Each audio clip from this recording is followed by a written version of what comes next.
रहमतुल्लाहि व बरकातुहू।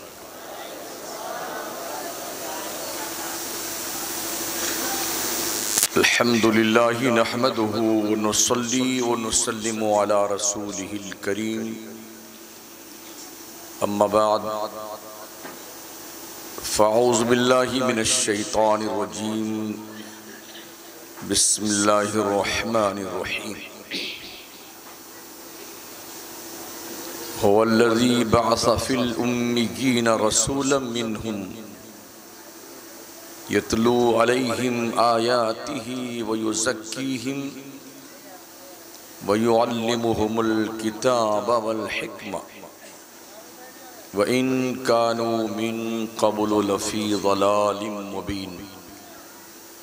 आमन्तु बिल्लाहि सदक़ल्लाहुल अज़ीम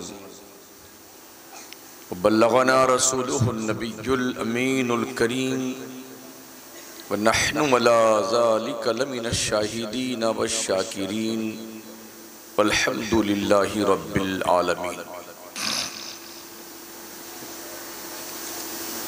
मेंबरे नूर पे रौनक अफरोज़ जमात अहले सुन्नत के बावक़ार मुस्तनद उलमाए ज़वील एहतराम अइम्मे मसाजिद अहले सुन्नत तालिबाने उलूम नबविया हाज़रीन बज़्म इस्लाम की इफ़्फ़त महाब पर्दानशीन माओ और बहनों, इंतहाई खुलूस और मोहब्बत के साथ अपने और सारी कायनात के मरकज़ी अक़ीदत रहमत आलम ताजदारी मदीना जनाबी मुहम्मदुर रसूलुल्लाह सल्लल्लाहु तआला अलैहि वसल्लम की बारगाह करम में दुरूद पाक की नज़रें पेश करें। अल्लाहुम्मा सल्लि अला सय्यिदिना मौलाना मुहम्मदिन व अला आलिहि व अस्हाबिहि व बारिक वसल्लिम सलातुम व सलामुन अलैका या रसूलल्लाह अलैहिस्सलातु वस्सलाम। बहुत देर से आप सभी हजरात यहाँ पे जलवा फरमा है। तकारीर और मद्दाहान मुस्तफ़ा शोराए ज़वील एहतराम की ज़बानी ना तो मनाक़िब समाअत फरमाते रहे हैं और वक्तन फ़वक्तन नक़ीब इजलास भी आपको कुछ इंजेक्शन और टेबलेट से इलाज करते रहे हैं। पहली बार अल्लाह करीम ने आपसे मुलाकात का मौका अता फरमाया है। मैं कोशिश करूँगा कि अपनी मालूमात की रोशनी में कुछ मुफीद और कारआमद बातें आपकी खिदमत में नज़र करूँ।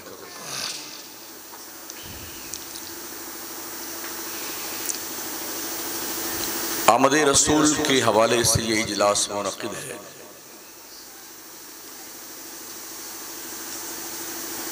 हुजूर की बात करना, हुजूर का नाम लेना, हुजूर की मदह सराई करना,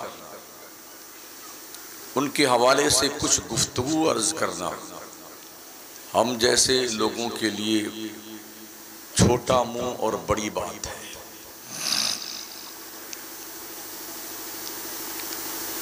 हजार बार बशोयम दहन जे मुश्को गुलाब हनूज नामे तो गुफ्तन कमाले बेअदबीस्त। शायर कहता है, अगर मैं अपने मुंह को हजारों मर्तबा गुलाबो मुश्को अंबर से धुलूं तब भी मेरा मुंह इस काबिल नहीं है कि मैं हुजूर का पाकीज़ा नाम मोहम्मद इस जबान से ले सकूं।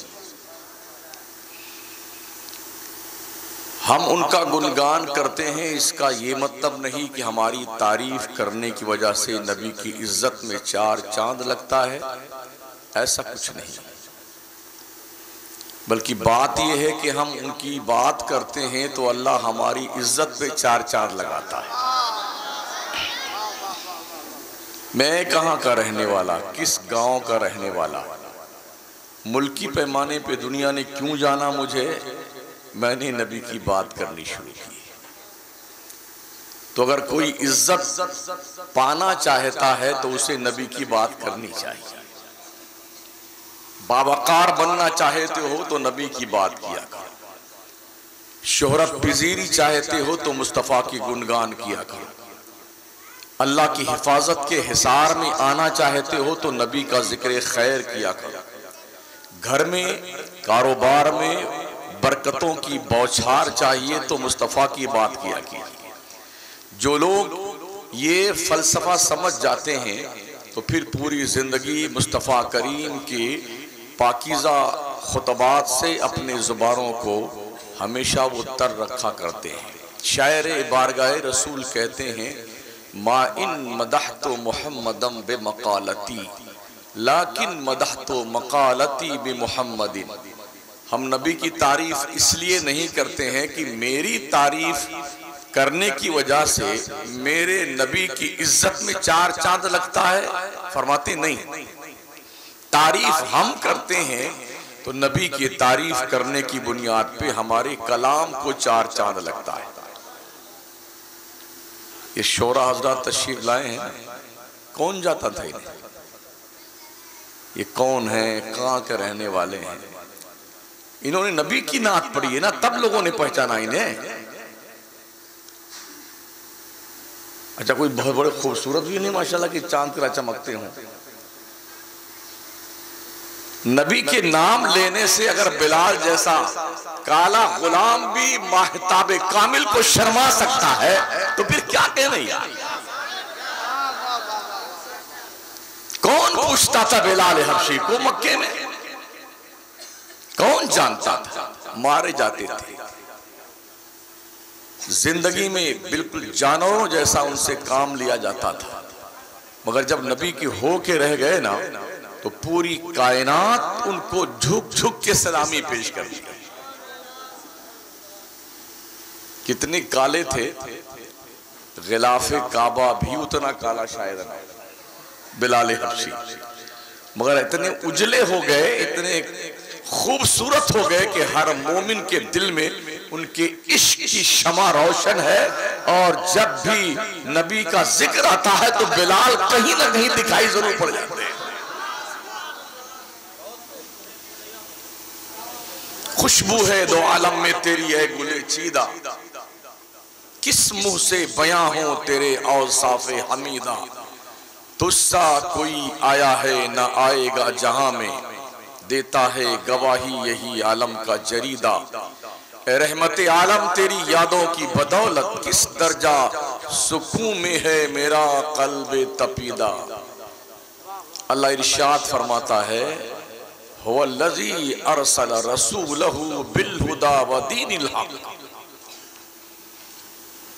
अल्लाह वो है जिसने अपने रसूल हजरत मोहम्मद मुस्तफ़ा सल्लल्लाहु अलैहि वसल्लम को अनपढ़ों के बीच में, उम्मियों के बीच में, जाहिलों के बीच में अपना नबी बना करके मबऊस किया। वो नबी आया क्यों? अल्लाह ने चार बातें बताई हैं कि मेरा नबी क्यों आया है। यतलू अलैहिम आयातिही, वो पैगंबर इसलिए आया है ताकि वो अल्लाह की आयतें, अल्लाह का कुरान पढ़ पढ़ के सुनाए। वयुज़क्कीहिम, वो पैगंबर इसलिए आया है ताकि लोगों का दिल साफ करे।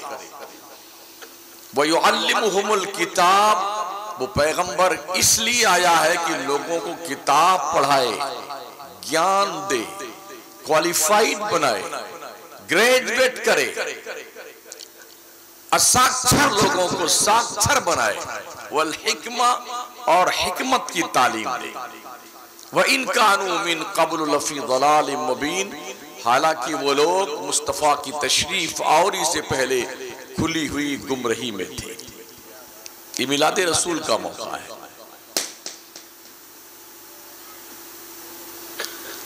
मुल्की पैमाने पर अगर हमारी जमात के लोग, उलमा हमारे जिम्मेदारी महसूस करते ना अपनी, तो इतने जलसे हमारे होते हैं, आका करीम की जिंदगी के हर पहलू पर लोग खिताब करते और कौम के इल्म में इजाफा होता। मगर ऐसा नहीं होता है। सारे लोग सिर्फ एक ही उन्वान लिए बैठे हैं, झंडी कुमकुमे, गलियां सजाओ, बुक्के नूर बनाओ, पढ़ो चाहे चूल्हे भाड़ में जाओ। एक थिंकिंग, और पूरी कौम हमारी इसी में मस्त है।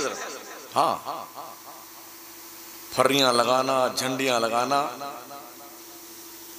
नमाज का वक्त आए तो भी कोई बात नहीं, वो भी नमाज तशरीफ ले जा रही है, मगर साहब झंडी लगाएंगे, कुमकुमे लगाएंगे। पूरे मुल्की पैमाने पर हम मुसलमानों के पास एक भी ढंग का कॉलेज नहीं है, एक भी ढंग की यूनिवर्सिटी हमारे पास नहीं है। 2-3 हैं जो जिन्होंने थोड़ी आबरू बचा रखी है। हमारे पास ढंग का कोई स्कूल नहीं है, हमारे पास ढंग के जो मदरसे नहीं हैं, जो हैं भी वो जूतम पैजार चल रही है, लड़ते झगड़ते कमेटी में सदर बनने के लिए, सेक्रेटरी बनने के लिए, खजांची बनने के लिए, जाने इलेक्शन कर दे, इलेक्शन लड़ा दे, वोट डालिए, सदर कौन बनेगा, सेक्रेटरी बनेगा। जो कौम इतनी घसियारी बन जाए ना, घास छीलने वाली, उस कौम का मुस्तकबिल और हाल ये दोनों बिल्कुल अंधकारमय हो जाता है, इसमें रोशनी नहीं पाई जाती।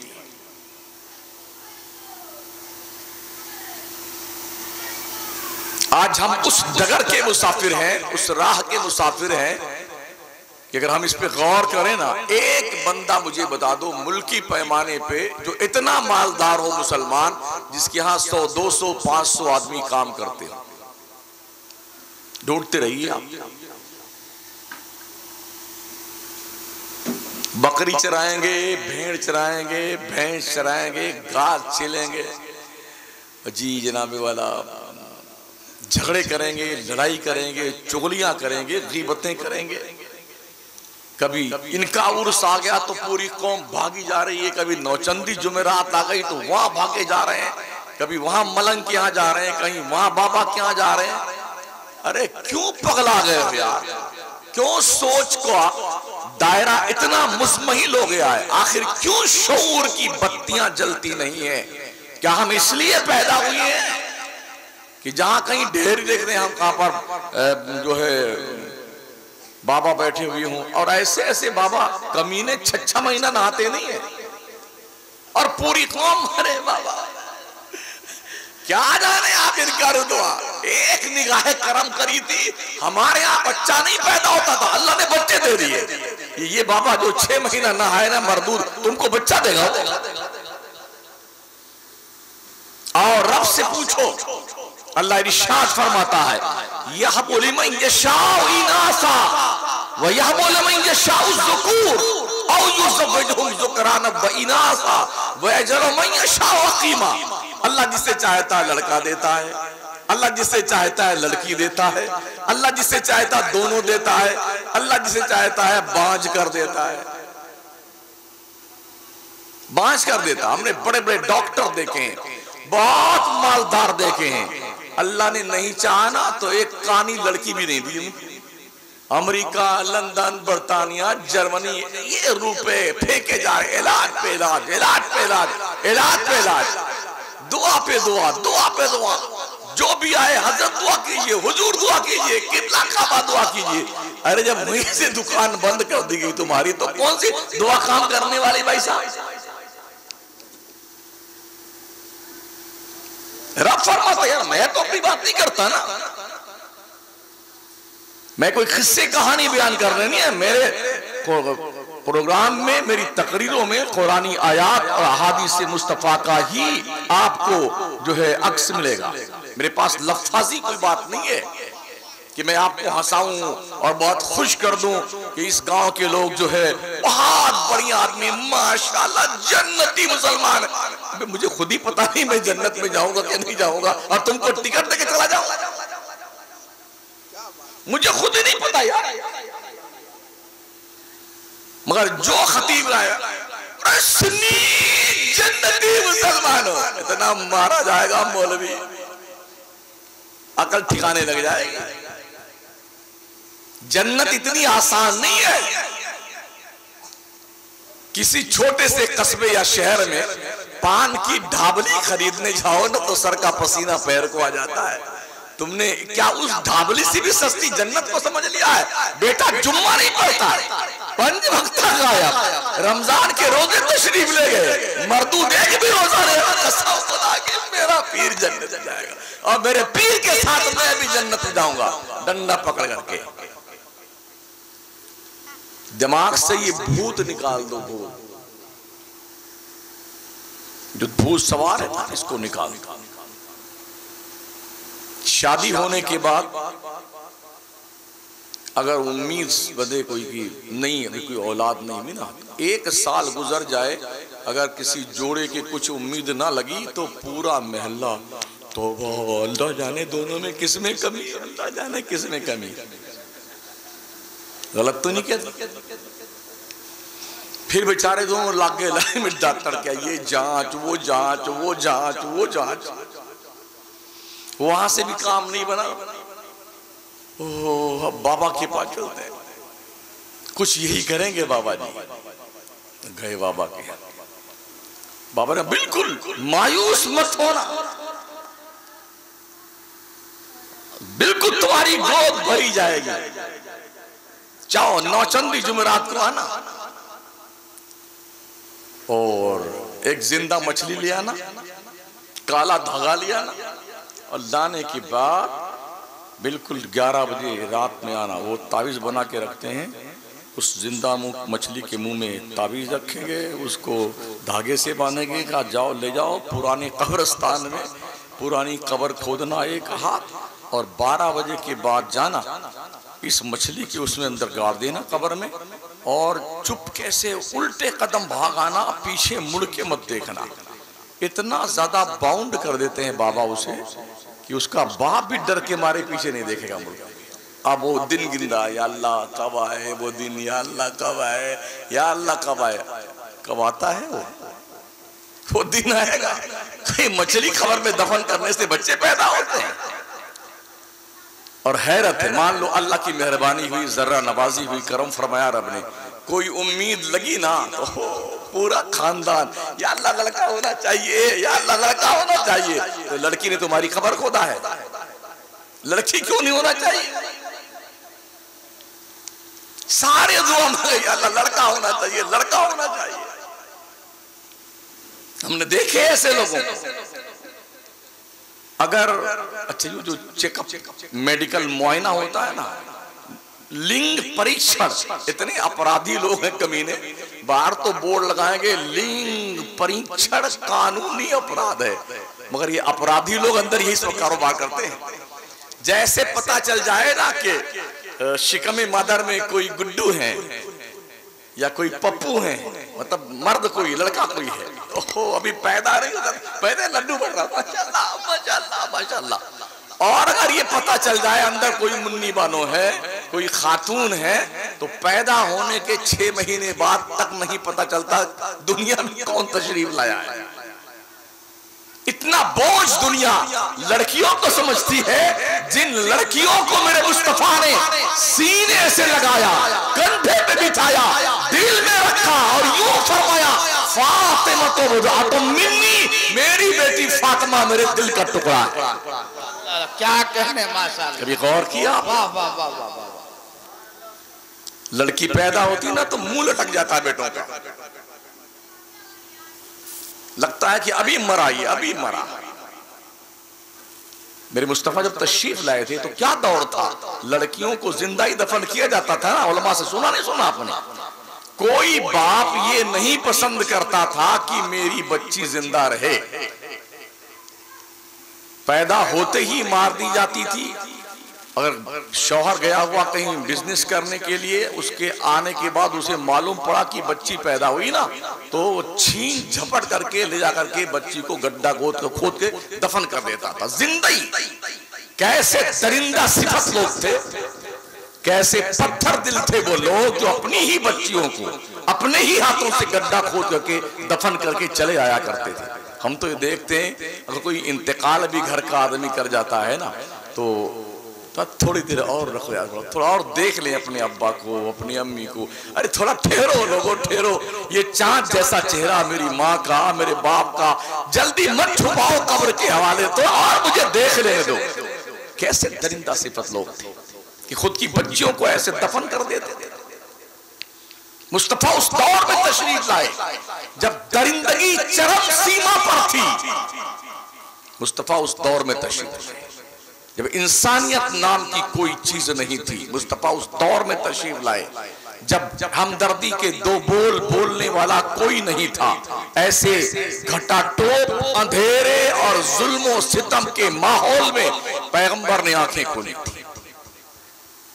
किसी के यहाँ अगर लगातार 2-3 बच्चियां पैदा हो जाए ना, 2-3 लड़का ना पैदा हो, एक पर तशरीफ लाई, दूसरी आई, तीसरी आई, तो जानते हो पूरा खानदान उस औरत को कोस कोस के मार डाले। कमीनी लड़की ही पैदा करती, कहां से आ गई नक्कटी, ये चलता। मैं कोई लॉजिक नहीं पेश करता जो बाउंस आ जाए। 2 और 2 4 की तरह ये बात है। किसी के घर में 4 लड़कियां 3 लड़कियां पैदा हो जाए ना, तो पूरे घर का मुंह लटक जाए, 100 जूता पड़ा हुआ इसके चेहरे पे, ऐसा लगता है। हम जिस शहर में रहते हैं वहां भी हमने देखा है। वो पहली सब में आके बैठते थे जिनके बारे में मैंने सुना था उनके घर वालों से, और मुझे पता चला कि ये कहते हैं मर जाती तो अच्छा होता, 4 लड़की इसके पैदा हो गई। ये घटिया सोच कौम के जिम्मेदारों की है। तो पैगंबर तशरीफ लाए, पूरी एनर्जी हमारी किस पे सर्फ होती है? फूल के माला पर, झंडी पर, फर्री पर, कुमकुमे पर, और हमारा पूरा समाज उलमा का इसी के जवाब को देते देते देते देते 100 साल गुजर गए, अभी तक हम इसी का जवाब दे रहे हैं वहाबियों को। जबकि सीधी सी बात है, दुनिया में कोई माई का लाल किसी भी जमात का हो, ना इसे शिर्क साबित कर सकता है, ना बिदात साबित कर सकता है, ना हराम साबित कर सकता है, ना नाजायज साबित कर सकता है। बकने दो पागलों को। तुम अपनी एनर्जी इन पागल कुत्तों के पीछे क्यों बर्बाद करते हो? कम से कम अपनी कौम के अफराद की तामीर के लिए कोई सिस्टमेटिक निजाम तो बनाओ। अपने बच्चों को पढ़ने के लिए कोई सिस्टमेटिक ढंग इस्तेमाल कीजिए, तरीका अपनाइए। नबी क्यों तशरीफ लाए थे? अल्लाह ने क्या जिम्मेदारी दी है? सबसे पहली बात रब ने कहा, अल्लाह फरमाता है मुझे पहचानना चाहते हो, मुझे जानना चाहते हो कि अल्लाह कौन है? तो रब फरमाता पहचानो लोगों, पहचानो। हुवल्लज़ी अरसला रसूलहू बिल हुदा व दीनिल हक। अल्लाह वो है जिसने अपने रसूल मोहम्मद मुस्तफा को दीन हक दे के भेजा, ताकि उसके दीन को दुनिया के सारे दीनों पे गालिब कर दे। तो अल्लाह को पहचानने का एक ही रास्ता है, वो मुस्तफा की जात है। जो लोग डायरेक्ट खुदा को पहचानना चाहते हैं, उनसे बड़ा पागल दुनिया में कोई नहीं है। उनकी बुद्धि भ्रष्ट हो गई है। अल्लाह कहता है मेरा सबसे मोतबर हवाला, मेरा आईडी प्रूफ, मेरा इंट्रोडक्शन जानते हो क्या है? आमिना कलाम, मुस्तफा की जात। अगर मुझे पहचानना चाहता हूं मैं कितनी ताकत का मालिक हूं, तो मैंने जिस मोहम्मद को पैदा किया उसकी ताकत का अंदाजा लगाना। अगर वो पगोड़े में खेल रहा होता है हलीमा के घर में, तो उंगली के इशारे से चांद इधर उधर हिलता रहता है। चांद झुक जाता जिधर, उंगली उठाते महद में क्या ही चलता था, इशारों पर खिलौना नूर का। मेरी ताकत जानना चाहते हो तो देख लेना मोहम्मद की ताकत। इधर सूरज डूबा है, अली की नमाज असर कज़ा हुई है, मेरे नबी ने सूरज को पकड़ा नहीं है, हाथ से इशारा किया है, इशारा किया है। और जानते हो सूरज अपने नहीं निकलता है, 70,000 नूरी फरिश्ते सूरज को नूर की लगाम देकर खींचते हैं पूरब से, तभी निकलता है। और पश्चिम में ले जाकर 70,000 नूरी फरिश्ते डुबोते हैं, तब ये सूरज डूबता है। आज सहबा के मैदान में मुस्तफा करीम ने हजरत अली की नमाज असर के कज़ा हो जाने की बुनियाद पर उनकी दिल बस्तगी के लिए नबी ने इशारा फरमाया, गोया सूरज भी अपनी आबो ताब के बावजूद भी ये समझता है ये इशारा किस पैगंबर का है, इशारा समझता है। डूब चुका है सूरज, मुस्तफा ने इशारा किया और जितने ऊपर तक इशारा किया, हमें रिवायतें ये मिलती हैं जहां से असर की नमाज का वक्त शुरू होता है नबी ने उतना ही हाथ उठाया था, तो सूरज की मजाल नहीं थोड़ा आगे निकल जाए, जहां मुस्तफा ने इशारा किया वहीं तक आया। उस दिन जब 70,000 फरिश्ते सूरज को एक तरफ डुबोने के लिए खींच रहे होंगे और एक इशारा पा करके सूरज उन 70,000 फरिश्तों के साथ इस तरफ आया होगा, तो उन फरिश्तों ने भी सोचा होगा आज किसकी ताकत का मुजाहरा, किसकी ताकत का मुजाहरा। फरिश्तों की ताकत जानना चाहते। जिब्रील अमीन को अल्लाह ने कई कौमों को तबाह करने के लिए भेजा था। आए जिब्रील, उन्होंने ये छोटी उंगली इसके पहले पोर से ऊपर वाले शहर के किनारे उंगली जमीन में लगाई और पूरे शहर को ऊपर उठा लिया, आसमान के करीब ले गए और शहर को उलट करके पटक दिया जमीन पर। वही बिल्डिंगें और मकानात और बंगले उन मरदूदों की कब्रों में तब्दील हो गए जो बड़ी शान से बिल्डिंग में रहते थे। ये ताकत जिब्रील की, ये ताकत फरिश्तों की है। एक उंगली की ताकत का ये आलम है और 70,000 नूरी फरिश्ते जिसे खींच रहे हो वो इस इशारे मुस्तफा से ऊपर चले आए। इसकी ताकत है। तो अल्लाह की ताकत जानना चाहते हो, अल्लाह को पहचानना चाहते हो कि इतना ताकतवर है, तो मेरे मुस्तफा को देखना। अल्लाह वो है जिसने मोहम्मद मुस्तफा को अनपढ़ों में, गंवारों में इल्म देकर भेजा। इल्म, आप बताइए मुझे, अगर अनपढ़ में कोई पढ़ाने वाला आए तो क्या वो जाहिल आता है? अगर जाहिलों में कोई पढ़ाने वाला आए तो क्या वो अनपढ़ आता है? हम भी अपने इसी मुल्क में रहते हैं, देखते हैं जब किसी टीचर का सिलेक्शन होता है ना, तो बीए करने के बाद, एमए करने के बाद बीएड करना होता, एमएड करना होता, बीटीसी करना हो, तो 2-2 साल पढ़ लेने के बाद कैसे पढ़ाया जाए ये तरीका सीखना पड़ता है। फिर कहीं जाकर के उसका सिलेक्शन होता कि हाँ ये बच्चों को, विद्यार्थियों को, स्टूडेंट को पढ़ाने की क्षमता रखता है, फिर कहीं उसका सिलेक्शन होता है। मैंने कहा या अल्लाह, हम तो जिस दुनिया में रहते हैं इस दुनिया में कुछ ऐसे भी कलमा पढ़ने वाले गधे हमें दिखाई पड़े हैं जो कहते हैं माज़अल्लाह मोहम्मद तो अनपढ़ थे, मोहम्मद तो जाहिल थे, मोहम्मद तो उम्मी थे। अल्लाह तू कहता है मैंने मोहम्मद को पढ़ाने के लिए भेजा है, और दुनिया में कुछ कलमा पढ़ने वाले कहते हैं मोहम्मद अनपढ़ थे, तो उन बेवकूफों की बात मानी जाए या अल्लाह तेरी बात मानी जाए?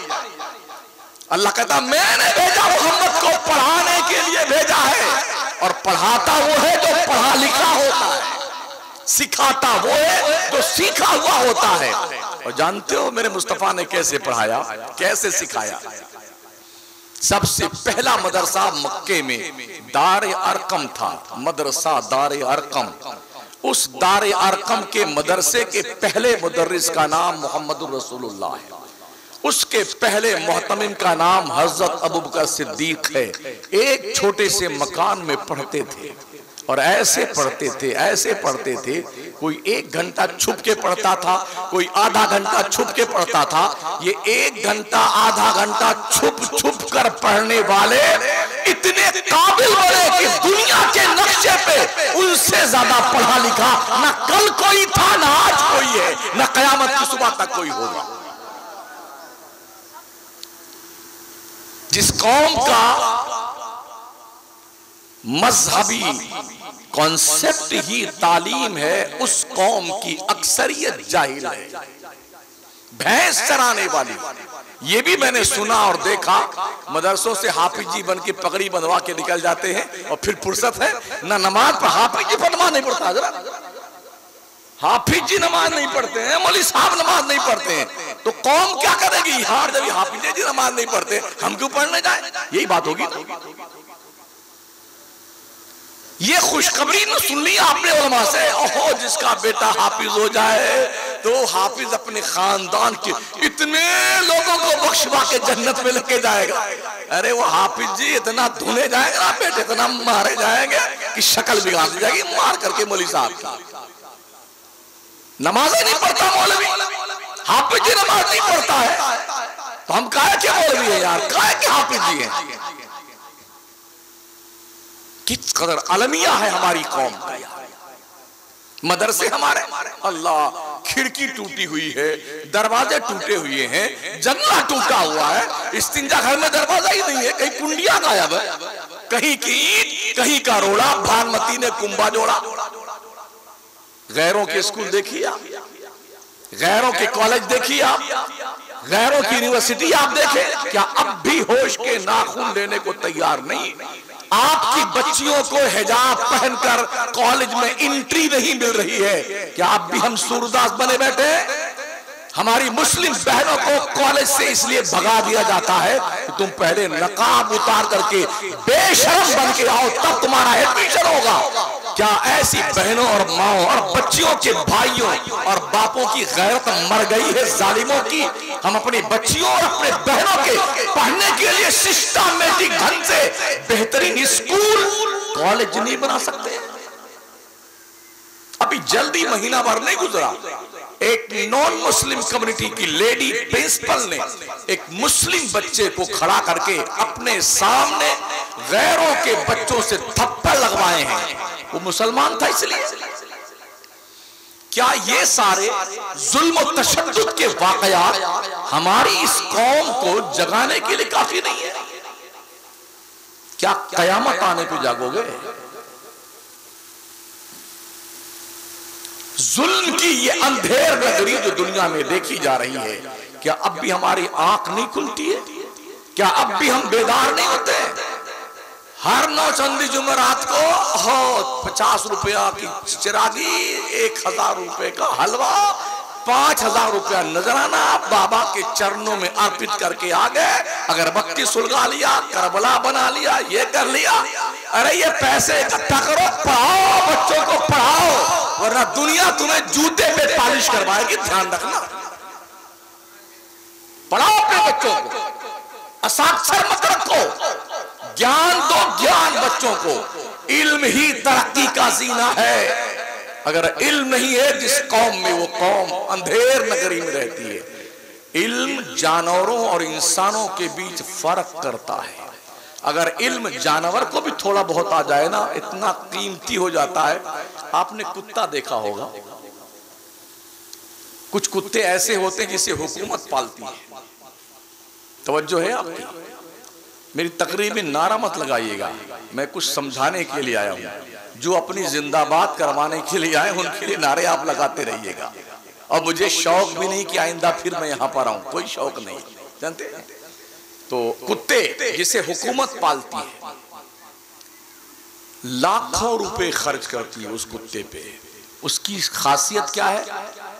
ट्रेनर उसे ट्रेन करता है जहां पर इंटेलिजेंस के अफराद थक जाएं कि बम कहां रखा हुआ है, वो कुत्ता लाया जाता है, वो सूंघ के बताता है बम यहां रखा हुआ है।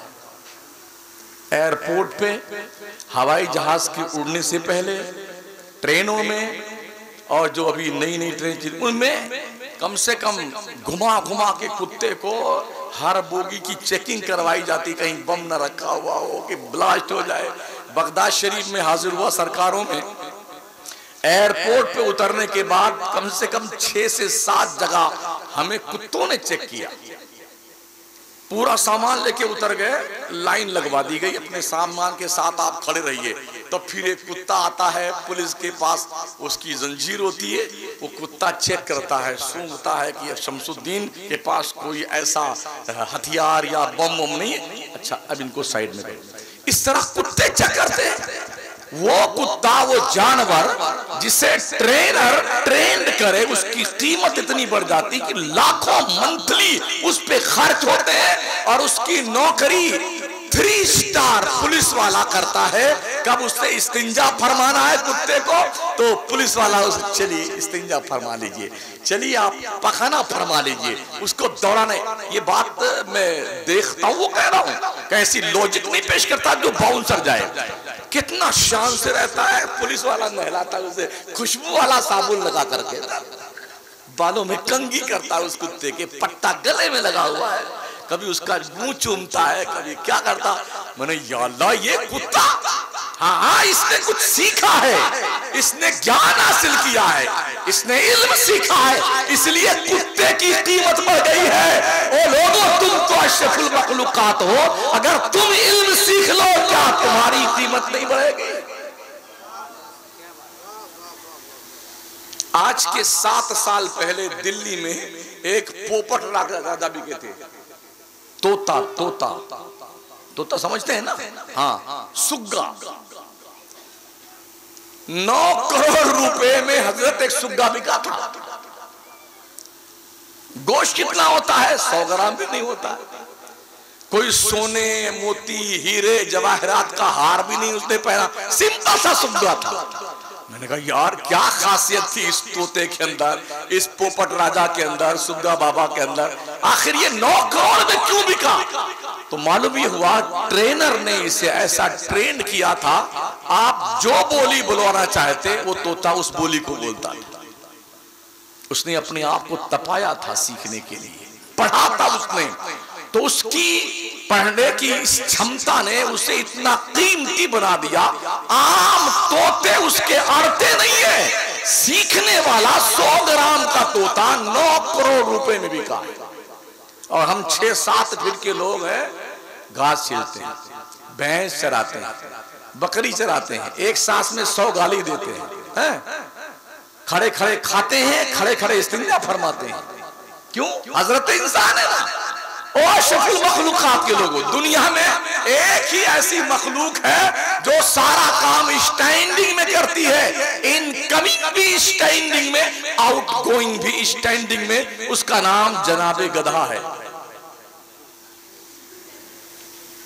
आज हम शादी ब्याह में देखिए खाना खाते, बफर सिस्टम आया, बफर।